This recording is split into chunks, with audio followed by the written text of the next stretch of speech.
வாழைப்பழம் இந்த மாதிரி ஆயிடுச்சுன்னா தூர போடாதீங்க. ரொம்ப ரொம்ப சுவையான டேஸ்ட்டான ஒரு ஸ்வீட் ரெசிபி இதில் பண்ணலாம். இந்த வாழைப்பழத்தோட தோலெல்லாம் இந்த மாதிரி உரிச்சு எடுத்துக்கோங்க. ஒரே ஒரு கப்பு பச்சரிசி மட்டும் 1 மணி நேரத்துக்கு ஊற வச்சு எடுத்துக்கோங்க. இப்போ இந்த பச்சரிசியை மிக்ஸி ஜாரில் போட்டுக்கலாம். அதில் கொஞ்சமாக தண்ணி இருக்குது பார்த்தீங்களா, அதை வச்சு நல்லா அரைச்சிட்டு வந்துடலாம்.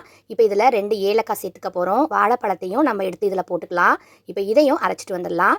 கொஞ்சம் குறைந்தான் இது இருக்கணும். இப்போ இது கூட வெல்லம் தான் நான் தட்டி எடுத்து வச்சுருக்கேன். 1 கப்பு சேர்த்துருக்கேன். இப்போ இது எல்லாத்தையுமே நல்லா அரைச்சிட்டு வந்துடலாம். பாருங்கள், இந்த மாதிரி நல்ல பேஸ்ட் மாதிரி அரைச்சிக்கணும். ஆனால் உள்ள அரிசி கொஞ்சம் குறைந்தான் இருக்கும். இப்போ இதை ஒரு பாத்திரத்தில் மாற்றிக்கலாம்.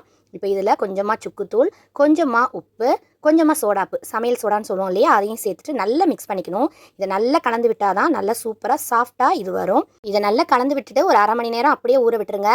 இப்போ உங்ககிட்ட குழிப்பணியார கல் இருந்துச்சுன்னா அதில் நெய் ஊற்றிட்டு இதை ஊற்றி பொரிச்சு எடுத்துக்கலாம். இந்த மாதிரி குழிப்பணியார கல் இல்லாட்டா கூட பரவாயில்லைங்க, நீங்கள் எண்ணெயில் கூட போட்டு பொரிச்சு எடுக்கலாம். நல்லா டேஸ்ட்டாக இருக்கும். இது என்ன கருகி போச்சே அப்படின்னு நினைக்காதீங்க. வெல்லம் போடும்போது இந்த மாதிரி தான் வரும். அது நல்ல மொறு மொறுன்னு டேஸ்ட்டாக இருக்கும். ட்ரை பண்ணி பாருங்கள். பாய்.